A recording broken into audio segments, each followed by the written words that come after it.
Good morning to all of you. Yesterday we left whatever we were doing at bioreactors. So today we are going to start with bioreactors. Now, in the bioreactors, see ultimately what we have done till now.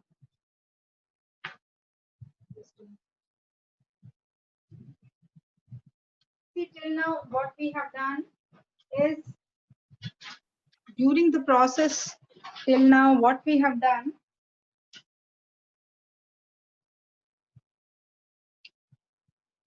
is we wanted a desired gene. We took the desired gene.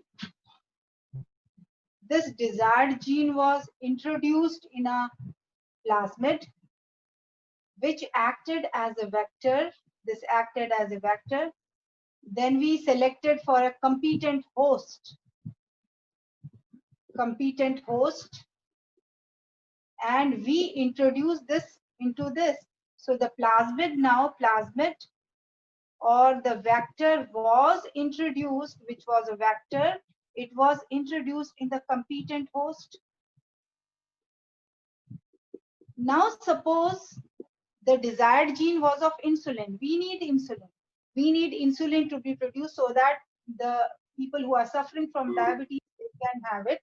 So the desired gene, suppose it is insulin, and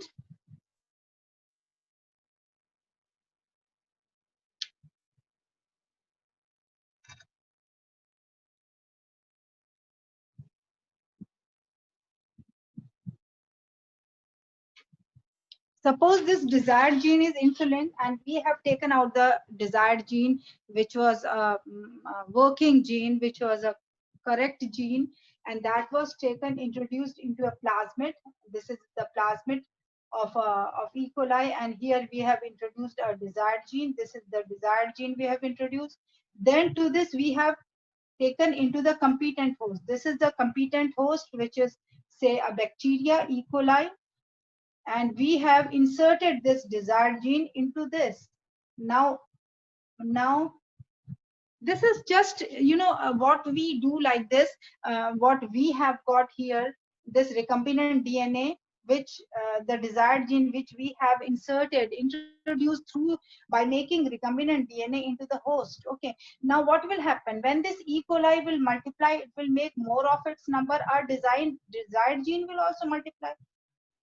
Okay, but this way we cannot get the product, which is insulin. What is the product? When it will multiply inside, we will get more of the insulin. So but we cannot get like this insulin in large quantity. And for the large scale production of the product, we need some special apparatus which are known as bioreactors. So bioreactors, basically these are the apparatus which are used for large scale production of the product.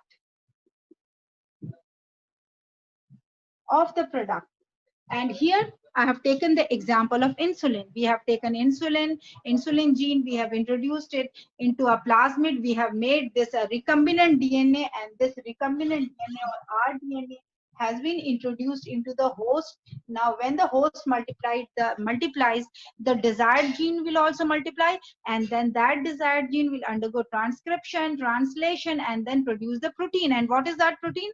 That protein is insulin. That means, I repeat this again, we have taken the desired gene, a normal desired gene which produces insulin, that has been introduced into a vector, which is a plasmid. This is our desired gene, and this is the plasmid. The plasmid was like this. We made cut by endonucleases, and when a cut was made here, we got it like this. Okay, and then here we inserted our desired gene. So the desired gene was inserted and it became recombinant DNA. Now this recombinant DNA was introduced into the host. The host is E. coli. Now what will happen? When this host will divide, increase in number, it will make many it will reproduce, rather it will increase in number, it will divide. Our desired gene will also increase in number in the inside, because we have introduced the desired gene into the host. Now when the host multiplies, increases in number, our desired gene will also increase in number. And then what happens inside, what happens inside here, inside, when the desired gene goes inside the host, here it undergoes transcription and translation, because it is a gene, and translation, and produces protein. And what is the protein in this case? The protein is insulin. So insulin is produced. But this way we will get very small quantity of protein. This way, if you do it in the lab, if we do this experiment in the lab, we will get the product which is insulin here, the protein which is insulin here, in very small quantity. And we want the product in large quantity so that it can be sold all over the world, all over the country, and every diabetic should get this medicine, which is insulin. Okay, should get this. So for getting the large scale production of the product, bioreactors are required. These are bioreactors in which we can multiply the host inside which our desired gene is there to a large number, to a large biomass, to a large number. And then we can obtain the product in large quantities, which can be sold all over. Could you understand this, or shall I repeat this, beta?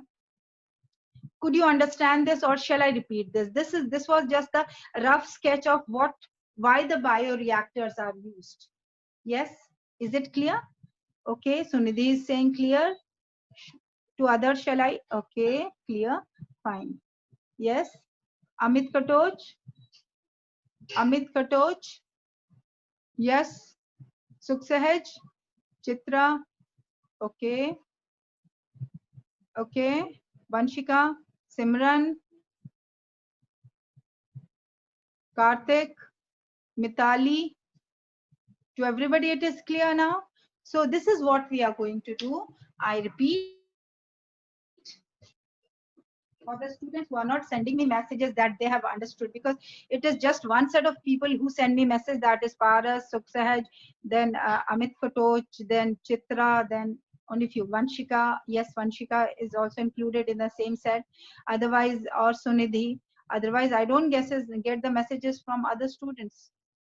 So it shouldn't be the same set of people who always replies. The other student should also participate. So beta, once more I'll tell you what happens, that we take the desired gene, and that desired gene which we take, it should be normal. It is taken from a normal organism. This desired gene, suppose here we are taking insulin producing gene, so we have taken insulin producing a normal, this is our desired gene, which is the normal. We desired that we should take the gene which produces insulin. So this is our desired gene which produces insulin. We have taken, we then, how this gene is inserted into the host, for that we need vector. Of course there is vectorless transfer also. Yesterday we did that biolistic method, gene gun method is one of them, vectorless also. But here let's talk about recombinant DNA, because we did recombinant DNA technology. So let's talk about this. So we took a vector. This vector was cut by means of endonucleases, and here we inserted our desired gene. So our desired gene is inserted. Now it has become recombinant DNA.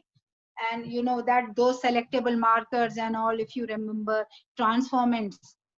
So now this recombinant DNA is introduced into a host. This host is a bacteria.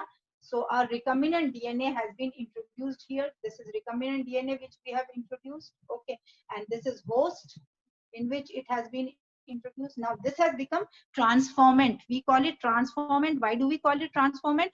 Because this is not a normal host. Now it has got inside what? Recombinant DNA, our desired gene. So we call it transformant or recombinant or transformant. Most of the book it is known as transformant. Now when you know, this is the natural tendency of the bacteria to multiply, to increase in number. So same way, this host will also increase in number to many a time. It will produce more of its own kind, and the desired gene which is inside it will also multiply, will also come in all the multiplication, the multiple copies which is made.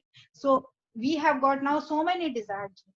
This we are performing in the labs, but this way we cannot get. Now what happens inside the desired gene is there, our desired gene, insulin producing gene is there, this insulin producing gene is there. Now when this multiply, a number of such E. coli will be formed which will have our desired gene. But and what happens inside this, our desired gene, it undergoes transcription, after transcription, translation, and then it produces protein. And which protein is produced here? Here the protein which is produced is insulin. So insulin is produced. But when this is done at this level, we do not get the insulin in large quantity. The insulin produced is in small quantity. The insulin produced is in small quantity. And we want insulin to be produced in large quantity so that it can be sold all over the country. All the diabetics which are there in the country should get it. For that, we want that this protein to be produced in large quantity. For the production of the protein, for the production, what this protein is a product also. This protein is a product also. Production of product, which is the protein, insulin, in large quantity is required so that we can solve the purpose of all the diabetics. So production of product in large quantity is required. So for that, special apparatuses are required, which are known as bioreactors. So bioreactors are special apparatus in which provide special medium, special nutrient medium is there, which helps in, increased growth of the host with recombinant DNA. The host, it multiplies to such a number that its biomass increases tremendously. When they increase tremendously, when their biomass increases tremendously, why do we use this term biomass?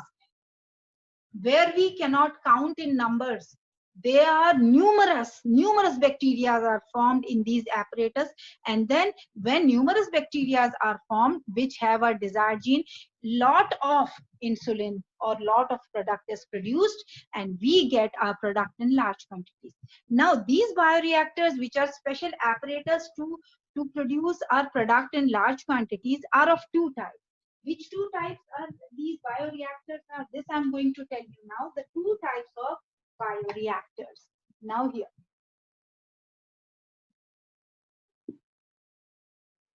What I told you just now, it was just the layout, the rough sketch of why the bioreactors are required, why we produce, how do we produce the product in large quantity. It was a layout of that. Now the bioreactors are of two types: simple stirred tank and sparged stirred tank. So bioreactors, two types: simple, I'm writing here bioreactors. Bioreactors are of two types: simple stirred, S-T-I-R-R-E-D, stirred type, simple stirred type, in between we can put a mark, and sparged stirred type, S-P-A-R-G-E-D, sparged stirred, S-T-I-R-R-E-D, stirred type. So we have two types of bioreactors in which we can get our product in large quantity because of the enormous division of, enormous multiplication of the host along with her recombinant DNA. Okay, so these are of two types. How is this first type and how is this second type? I'll just draw it roughly so that you understand. This bioreactor, which is simple stir type, it is like this. Its shape is like this. Although the diagrams are given very clearly in your book, little curved from down, top also. Okay. Now here we have a shaft in between. This shaft goes down. This shaft is connected to a motor here. A motor is connected here. This is a motor.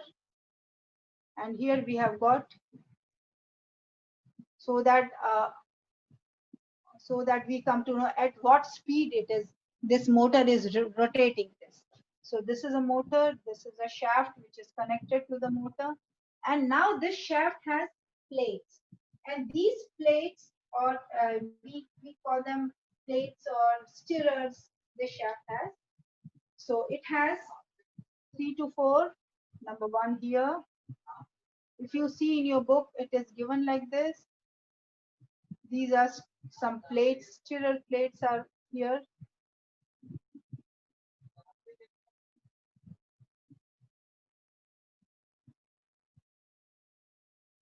Okay.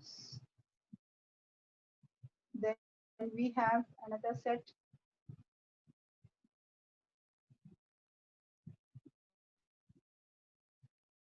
And we have another set.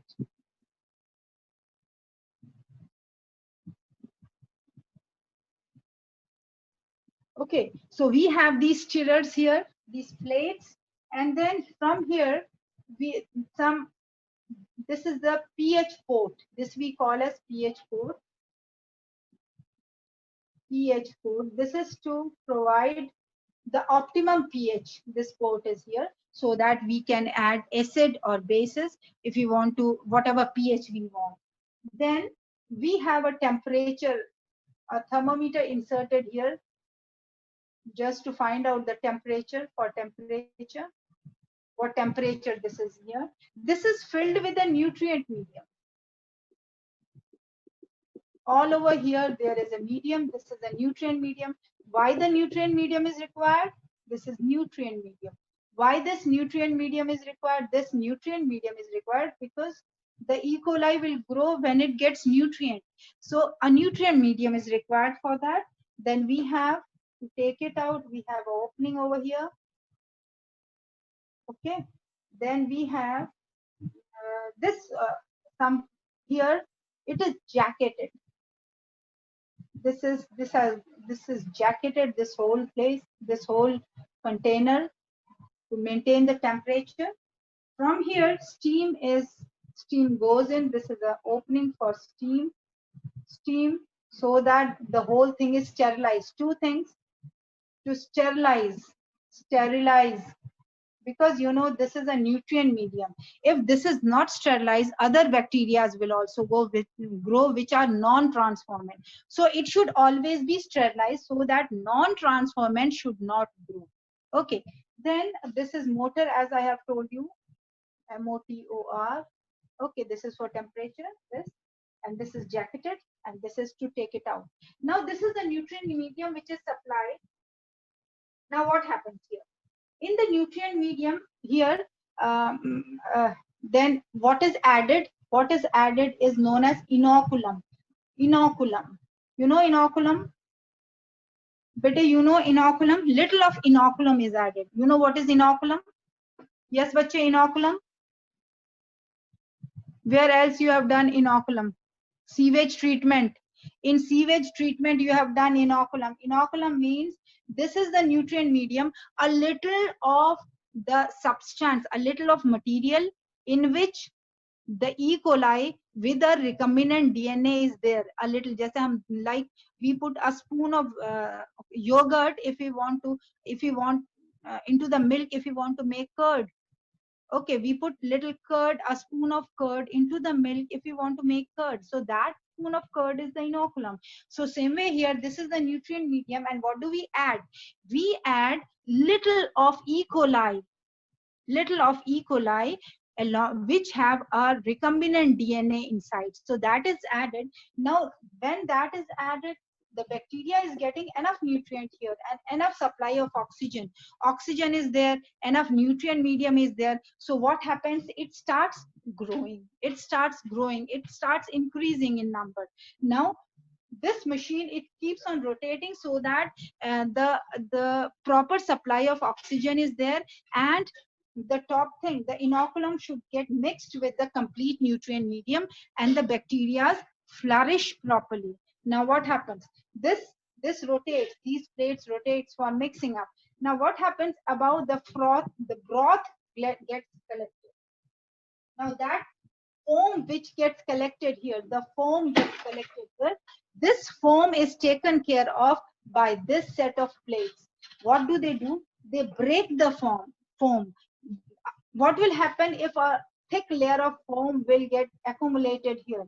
A thick layer of foam, if it gets accumulated here, it will not allow the passage of oxygen, and as a result, in the nutrient medium, the bacteria will not multiply properly. So for that, the first plate which is there, the first we'll say propeller which is there, it keeps on propelling and removing the foam, so that the bacteria, they get sufficient supply of oxygen for their proper multiplication.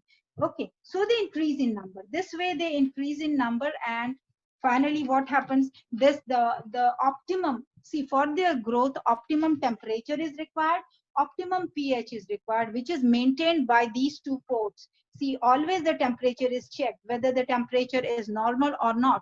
If the temp is optimum or not, we will not use the word normal here, we will use the word optimum, because optimum temperature is required for the growth of the bacteria which have a recombinant DNA. So that temperature is maintained, and it is always checked by this thermometer. Same way, an optimum pH is maintained, which is checked by this particular pH meter, which is inserted through this pH port. And finally, what happens? The bacteria, the E. coli, which has a recombinant DNA inside in the nutrient medium, by getting proper pH, optimum temperature, optimum minerals, optimum vitamins, optimum salt, what happens? They flourish. They increase in number. When they increase in number, large number, their biomass increases. So biomass increases tremendously. So there is a rise in biomass, the bacteria with a recombinant DNA increases, and finally what happens? There it undergoes transcription and translation. And finally, the protein, which is here we consider the example of insulin. Protein is produced in large quantities. Produced in large quantity. So in large quantity. So a protein is produced in large quantity in this reactor, which is simple stir type reactor. Then another reactor is simple sparged stirred type reactor. In this case, what happens? There is no such motor or nothing. It is just a rectangular tank like this. This is a rectangular tank. It has a special structure which is known as sparge. Okay, which is known as sparger. This sparger is inserted here. Sparger is a structure which has an opening here, and it is a structure which is somewhat like this. It has a number of pores in it. It has a number of pores. Now from here, air rushes in. When air rushes in, here we have the nutrient medium which is filled in this. There is nothing like this shaft which has these propellers. No plate for mixing up. So just here we add a nutrient medium, and along with the nutrient medium, the along with the nutrient medium, the inoculum means the E. coli with a recombinant DNA, little quantity of that is also added. And finally, we have no motor is there. Yes, of course, a shaft is there. Of course, a shaft is there. And this shaft has just a little single stirrer. Single stirrer is present. Like this, single stirrer is present. Here,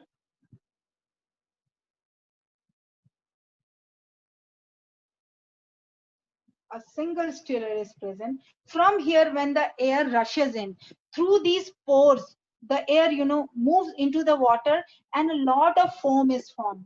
Bubbles are formed here. Lot of bubbles are formed here, and this agitates it. Like in washing machine, agitator is there. So same way, this is there. to mix it, to agitate it, so that the air which is coming in gets mixed with this the nutrient medium. Now this is nutrient medium plus inoculum. Nutrient medium plus little of inoculum. Now what happened? Sufficient, of course, yes, here also the pH is checked, a pH port and all is also there, pH and temperature is also checked, but this is not made, I think, in your book. But of course pH and temperature is always checked, so that the bacteria which are growing here inside get sufficient supply of oxygen, of gets pH, optimum pH and optimum temperature. Now when this mixes, the air which rushes in gets mixed into the nutrient medium. The bacteria which are growing, they get sufficient supply of oxygen, the vitamins from the nutrient medium, the salts, the minerals also from the nutrient medium. It all gets and multiplies tremendously, and a large biomass of bacteria is formed. A large biomass of bacteria is formed, and this large biomass of bacteria, all the bacteria in this large biomass of bacteria has a recombinant DNA, has a desired gene. And again, inside transcription takes place, and translation takes place, and finally our protein is formed in large quantity. Finally protein is formed in large quantity, because a number of bacteria are formed in it. The apparatus is big, that's why these are known as bioreactors. Very big apparatus. Large biomass of bacteria are formed, and all that large biomass of bacteria which is formed all carry a recombinant DNA. That means the desired gene all have. So these desired gene inside undergoes transcription, translation, and large quantity of proteins are produced. Now see, in the nutrient medium, what do we have now? After the process is over, we have inside the nutrient medium, we have the product. What is the product here? The product here is insulin. We have taken insulin, or whatever the product is formed, any antibiotic is formed, or any medicine is formed. Okay, so that product plus bacteria plus nutrient medium. Now we have three things. Okay, in this after the process is over, we have nutrient medium here, the nutrient medium. Okay, this is what we have. Along with this, we have the bacteria, or the host, or the recombinant, or the transformant. Why are we calling it transformant? Because it has a DNA, it has a desired gene. So we have now here recombinant nutrient medium, the bacteria, plus the product, which has been formed by the desired gene, by the process of transcription and translation. So we have a